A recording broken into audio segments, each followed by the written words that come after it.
Hi friends, இன்னைக்கு கதையோட தலைப்பு பார்த்தீங்கன்னா இருளின் ரகசியம், காணாமல் போன அஞ்சலியின் கதை.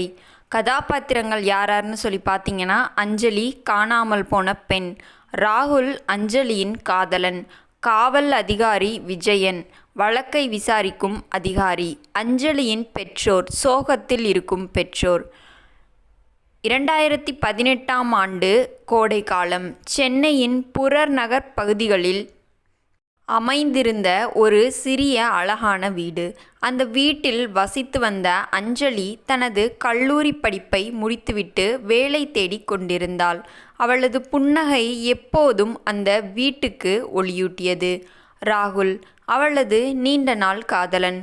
இருவரும் திருமண கனவுகளுடன் வாழ்ந்து வந்தனர். அவர்களின் வாழ்க்கை ஒரு அழகான நாவலின் அத்தியாயம் போல தோன்றியது. மர்மமான காணாமல் போதல். ஆகஸ்ட் 15 சுதந்திர தினத்தன்று அஞ்சலியும் ராகுலும் ஒரு சினிமாவுக்கு செல்ல திட்டமிட்டிருந்தனர். வழக்கம் போல் அஞ்சலி சீக்கிரம் வந்துவிடு, ராகுல் படம் ஆரம்பித்துவிடும் என்று உற்சாகமாக கூறியிருந்தாள். ஆனால் ராகுல் அஞ்சலியின் வீட்டிற்கு சென்றபோது கதவு திறந்திருந்தது. வீட்டின் உள்ளே யாரும் இல்லை. அவன் பலமுறை அழைத்தும் பதிலில்லை. முதலில் அவள் தன் நண்பர்களை பார்க்க சென்றிருக்கலாம் என்று நினைத்தான். ஆனால் நேரம் ஆக ஆக அவனுக்குள் ஒருவித பயம் தொற்றிக்கொண்டது.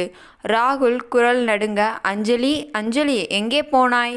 அஞ்சலியின் பெற்றோர் இரவு வீடு திரும்பிய போது அஞ்சலி காணாமல் போனதைக் கண்டு அதிர்ச்சியடைந்தனர்.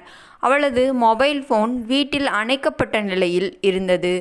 எவ்வித தடயமும் இல்லை. உடனடியாக காவல் நிலையத்திற்கு தகவல் தெரிவிக்கப்பட்டது. காவல் அதிகாரி விஜயன் இந்த வழக்கை விசாரிக்க நியமிக்கப்பட்டார். அவர் அனுபவம் வாய்ந்தவர். முதலில் அஞ்சலியின் வீடு முழுவதும் சோதனை செய்யப்பட்டது. எவ்வித கட்டாய பிரவேசமும் இல்லை. அஞ்சலி தனது விருப்பத்தின் பேரில் சென்றிருக்க வாய்ப்பில்லை என்று விஜயன் கருதினார். விஜயன் தன் உதவியாளரிடம் வீட்டில் எந்த போராட்டத்திற்கான அறிகுறியும் இல்லை, அஞ்சலிக்கு தெரிந்த யாரோதான் அழைத்து சென்றிருக்க வேண்டும். ராகுல், அஞ்சலியின் நண்பர்கள், உறவினர்கள் என அனைவரும் விசாரிக்கப்பட்டனர். எல்லோரும் அஞ்சலியை பற்றி நல்ல விதமாகவே பேசினர். அவளுக்கு எந்த எதிரியும் இல்லை. ராகுல் அஞ்சலியின் பெற்றோருடன் இணைந்து பல இடங்களில் தேடினான். கோவில்கள், மருத்துவமனைகள், பேருந்து நிலையங்கள் என எல்லா இடங்களிலும் அவளை தேடி அலைந்தனர். ஒரு புதிய கோணம், சந்தேக பார்வைகள். நாட்கள் வாரங்களாகின, வாரங்கள் மாதங்களாயின. அஞ்சலியை பற்றிய எந்த தகவலும் கிடைக்கவில்லை. விஜயன் வழக்கை மீண்டும் முதலில் இருந்து ஆய்வு செய்ய தொடங்கினார். ராகுல் மீது அவருக்கு ஒரு சிறிய சந்தேகம் ஏற்பட்டது. ஒருவேளை காதல் முறிவில் நடந்த தகராறில் ஏதாவது நடந்திருக்கலாமோ? ராகுலின் நடவடிக்கைகளை அவர் ரகசியமாக கண்காணிக்க தொடங்கினார். விஜயன் தன் உதவியாளரிடம், ராகுல் அஞ்சலியின் காணாமல் போதலுக்கு பிறகு மிகவும் அமைதியாக இருக்கிறான். இது இயல்புதானா அல்லது ஏதாவது மறைக்கிறானா? ராகுலின் நண்பர்கள் சிலரிடம் விசாரிக்கையில் அஞ்சலி காணாமல் போவதற்கு சில நாட்களுக்கு முன்பு ராகுலுக்கும் அஞ்சலிக்கும் இடையே சிறு வாக்குவாதம் ஏற்பட்டதாக தெரியவந்தது. இது விஜயனின் சந்தேகத்தை இன்னும் அதிகப்படுத்தியது. ஒரு எதிர்பாராத திருப்பம். ஒரு நாள் ஒரு அனாமதேய அழைப்பு காவல் நிலையத்திற்கு வந்தது. அழைத்தவர் அஞ்சலி. கோயம்புத்தூர் பழைய இரும்பு குடோன் என்று மட்டும் கூறிவிட்டு இணைப்பை துண்டித்து விட்டார். இந்த தகவல் வழக்கில் ஒரு பெரிய திருப்புமுனையாக அமைந்தது. விஜயன் உடனடியாக ஒரு குழுவை கோயம்புத்தூருக்கு அனுப்பினார். உண்மைகளின் வெளிப்பாடு. கோயம்புத்தூரில் உள்ள பழைய இரும்பு குடோனில் நடத்தப்பட்ட சோதனையில் பல வருடங்களாக பயன்படுத்தப்படாத ஒரு அறையில் மனித எலும்புக்கூடுகள் கண்டெடுக்கப்பட்டன. எந்த எலும்புக்கூடுகளுடன் ஒரு தங்கச் செயின் மற்றும் ஒரு சிறிய டைரி இருந்தது. அஞ்சலியின் பெற்றோர் செயினை அடையாளம் கண்டனர். அது அஞ்சலிக்கு அவளது பிறந்த நாளுக்கு ராகுல் பரிசளித்தது. டைரியில் அஞ்சலியின் கையெழுத்தில் ராகுலுடனான அவளது காதல், அவளது கனவுகள் மற்றும் கடைசியாக அவளது பயம் அனைத்தையும் எழுதப்பட்டிருந்தன. அஞ்சலியின் டைரி குறிப்பு. ராகுல் என் மீது அளவு கடந்த அன்பு கொண்டவன். ஆனால் சில சமயங்களில் அவன் மிகவும் மாறிவிடுகிறான். சில நாட்களாக நான் வேறு ஒரு பையனுடன் பேசியதற்காக அவன் என்னை மிகவும் மோசமாக திட்டினான். எனக்கு பயமாக இருக்கிறது. டைரியில் கடைசியாக எழுதப்பட்டிருந்த தேதி அஞ்சலி காணாமல் போன அன்றுதான்.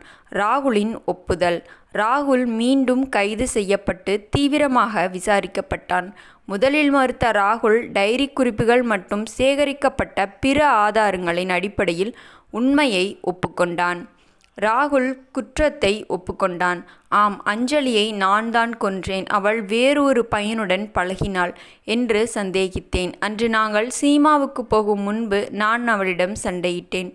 வாக்குவாதம் முற்றியது. கோபத்தில் அவளை ராகுல் அஞ்சலியை கொலை செய்தது. அவளது உடலை பழைய இரும்பு குடோனில் மறைத்து வைத்திருந்தான். அனாமதேய அழைப்பு வந்தது. ராகுலின் மனசாட்சி அவரை வாட்டியதால்தான். அவனால் நிம்மதியாக வாழ முடியவில்லை. நீதி கிடைத்ததா? இந்த சம்பவம் சென்னை முழுவதும் பெரும் பரபரப்பை ஏற்படுத்தியது. ராகுலுக்கு ஆயுள் தண்டனை விதிக்கப்பட்டது. அஞ்சலியின் பெற்றோருக்கு இந்த தீர்ப்பு சற்று ஆறுதலாக இருந்தாலும் தங்கள் மகளை இழந்த வலிதான் வாழ்நாள் முழுவதும் அவர்களை வாட்டும். சந்தேகம், பொசசிவ்னஸ் என உணர்ச்சிகள் மனித வாழ்க்கையில் பெரும் பங்கை வகிக்கின்றன. ஆனால் அவை எல்லை மீறும்போது அது ஒரு வாழ்க்கையே அழித்துவிடும். அஞ்சலியின் கதை காதலில் உள்ள இருண்ட பக்கத்தையும் ஒரு நொடிப்பொழுதில் ஏற்படும் கோபம் எப்படி ஒரு குடும்பத்தின் எதிர்காலத்தையே சிதைத்து விடுகிறது என்பதை நமக்கு உணர்த்தியது இந்த ஒரு அழகான இளம்பெண்ணின் கதை.